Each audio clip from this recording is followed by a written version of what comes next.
konferensi pers Kejaksaan Agung terkait penetapan tersangka kasus korupsi pengadaan minyak mentah di PT Pertamina Energy Trading Limited atau Petrol tahun 2008 hingga 2015 pada Kamis 9 April 2026. Assalamualaikum warahmatullahi wabarakatuh. Selamat malam, salam sejahtera, Om Swastiastu, Namo Buddhaya, salam kebajikan. Yang terhormat Pak Dirdik, tim penyidik dari Bumdan, rekan-rekan media yang saya hormati.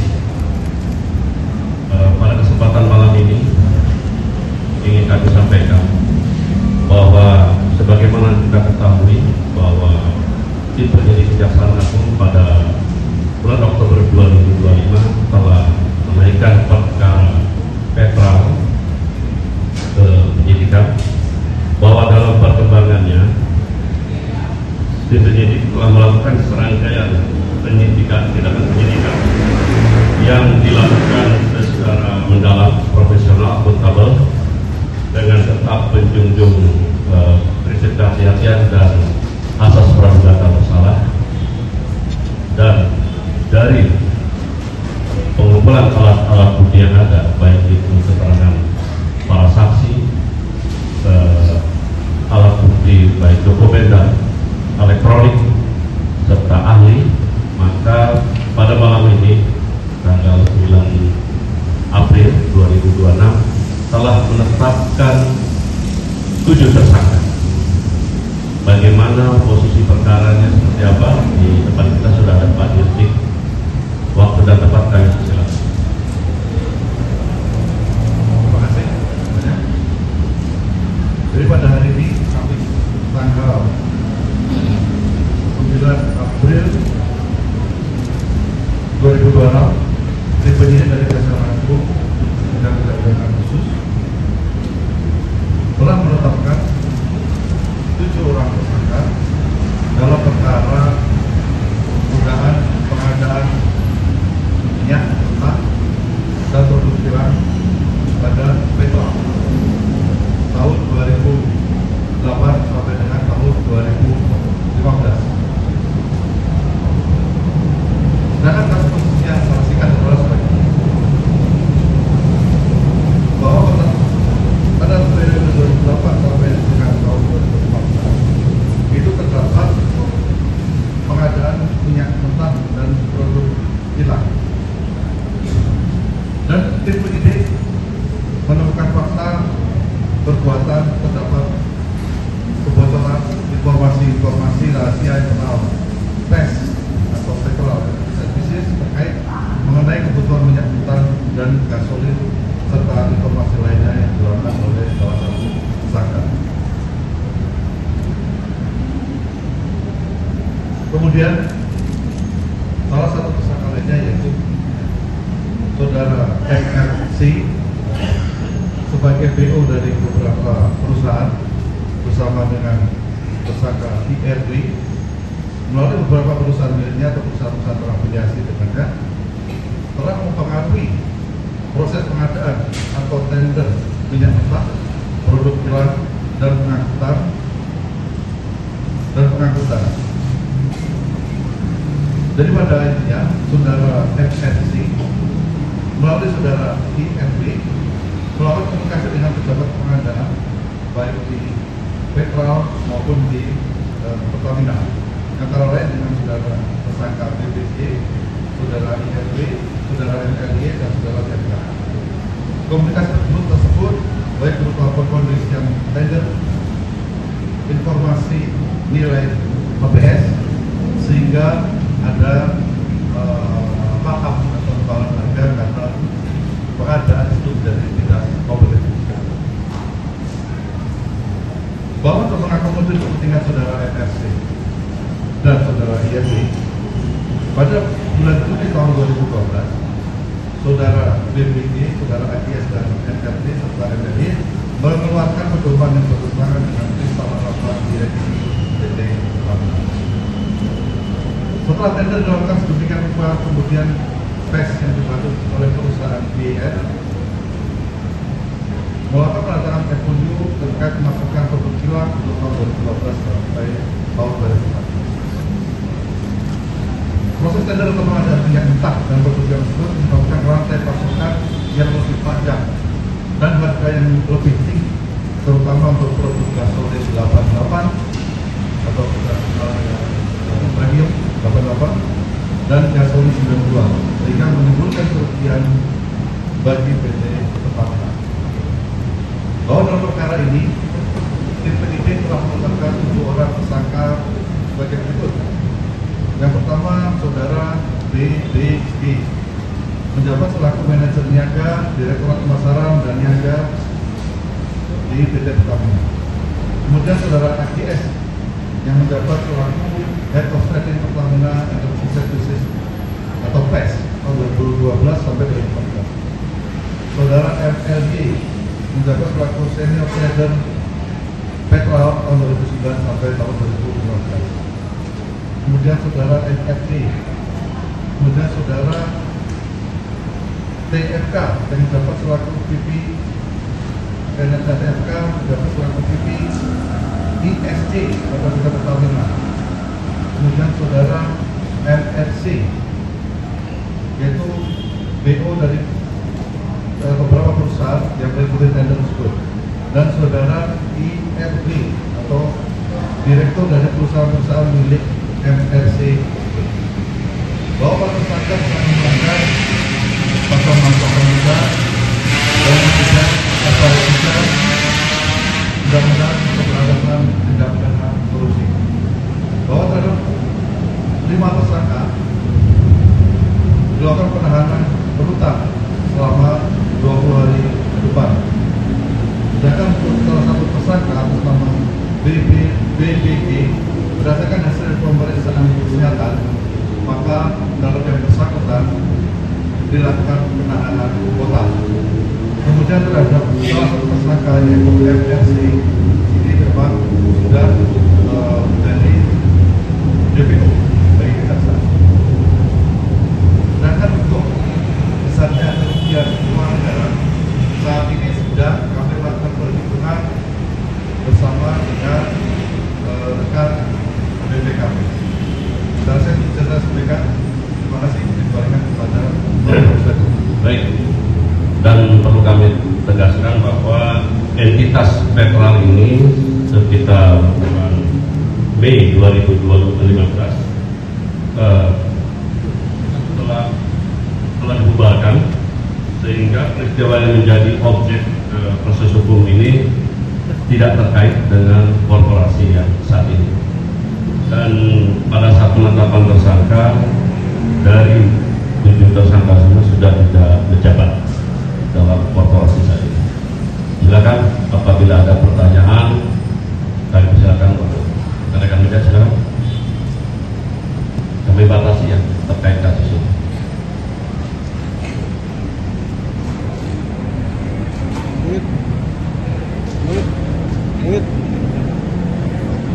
Ada yang tanya?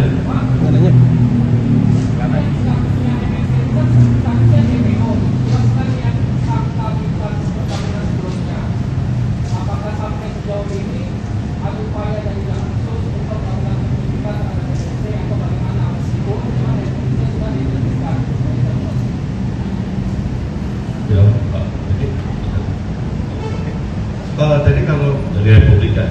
ya, Mas sampaikan jadi untuk masalah edasi memang DPO betul dan red notice sudah diterbitkan. Ya. Untuk itu kami tetap bekerja sama dengan pihak Interpol, terutama Interpol Indonesia, untuk berusaha untuk mendatangkan dari saudara MSC tersebut upaya tetap dilakukan. Dan dengan demikian MSC selain menjadi tersangka di perkara yang terdahulu, juga menjadi statusnya tersangka di perkara yang satu. Silakan dari Kompas, ya silakan.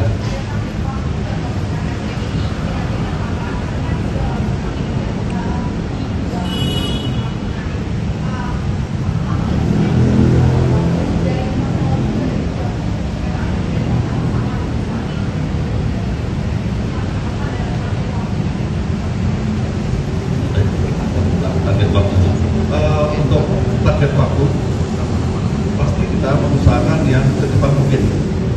Tapi karena memang ini menyangkut jurisdiksi negara lain, ya di luar jurisdiksi Indonesia, memang sepertinya kita memang perlu waktu. Tapi semua upaya yang terbaik sudah kita lakukan. Semua upaya yang terbaik sudah kita lakukan. Kita juga berharap kami bisa segera mendatangkan saudara MRC sebagai tersangka di Indonesia. Baik, silakan dari NN, ya silakan.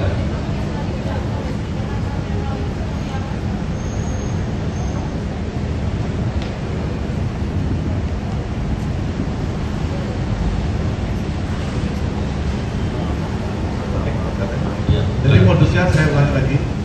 Jadi pada intinya, pada saat tahun tersebut itu ada pengadaan gasolin 88 atau kita kenal dengan premium, ya, dan gasolin 92. Di situ modusnya adalah memanjangkan rantai pasokan.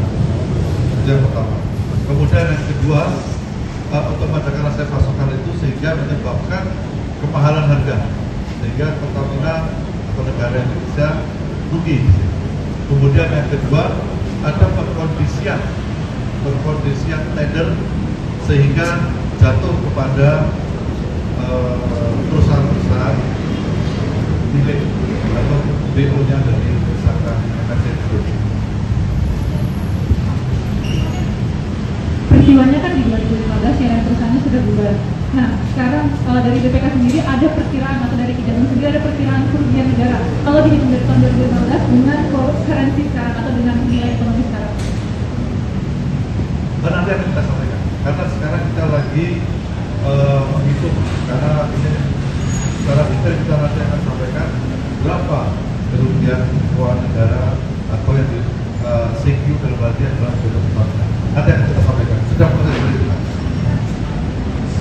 Kami belum berani untuk memberikan perhitungan, tapi sedang. Pak,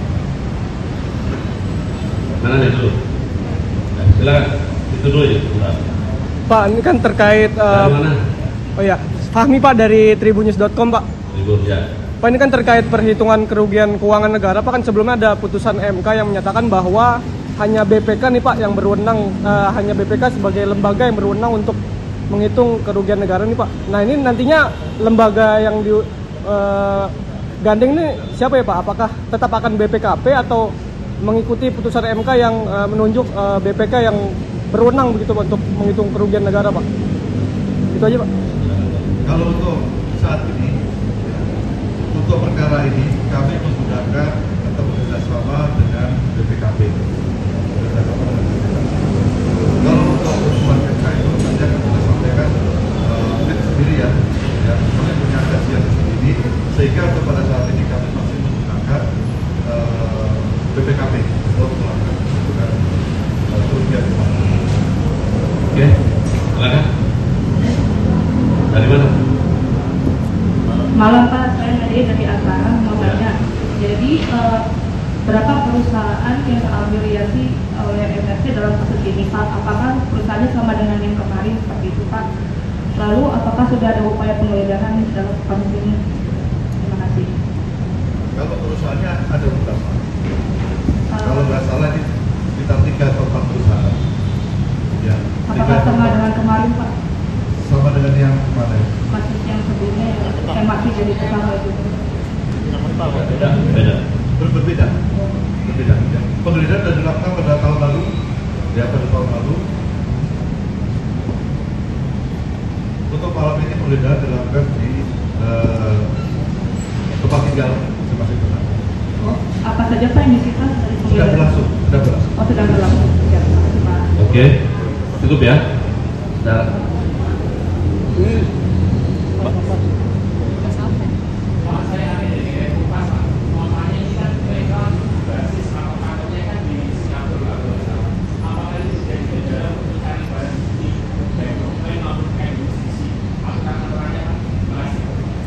Terima kasih pertanyaan bagus. Jadi memang itu salah satu kendala kita selama ini. Ya. Tapi alhamdulillah kendala itu bisa kami terobos dengan ada beberapa strategi kami dan kami mendapatkan dokumen-dokumen tersebut. Karena memang yang kita tahu petrol itu didirikan, walaupun itu anak perusahaan dari PT Pertamina, tapi didirikan dengan badan hukum Singapura. Ya. Tapi kami berhasil mendapatkan dokumen-dokumen tersebut. Ya, satu lagi ya.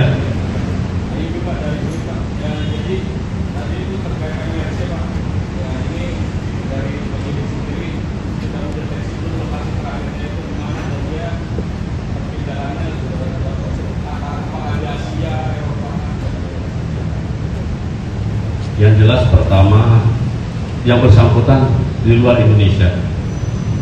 Pertama, yang kedua kami tetap berkomunikasi dengan terkait baik dengan NCBC ini, dengan Interpol di Lyon dan beberapa negara yang kami duga ada yang keberadaan bersangkutan berada.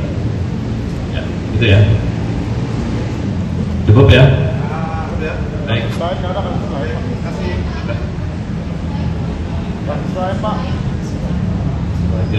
Jangan lupa subscribe ya.